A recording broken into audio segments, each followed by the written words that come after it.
आज मी तुमच्याकडे कशा करता आलो? बाबा अत्राम, आम्ही जनसेवक आहोत, जनतेचं सेवक आहोत.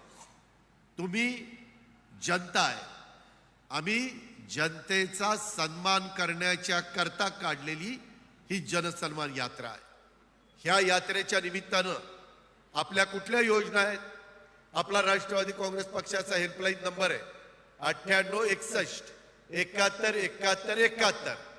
त्या हेल्पलाईनवर तुम्ही व्हॉट्सअप केला तर तुम्हाला सगळी माहिती पाहिजे ती मिळू शकते.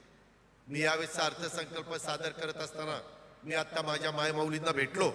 त्या राखी बांधत होत्या, मला बांधली, सूरजला बांधली, माझ्या बाबा अत्रामांना बांधली, सगळ्यांना बांधल्या, प्रेमापोटी बांधल्या. यंदाच्या रक्षाबंधनाची ओवाळणी म्हणून आम्ही आमच्या मायमाऊलींना 3000 रुपये हे त्यांच्या अकाउंटला पाठवले, डीबीटी.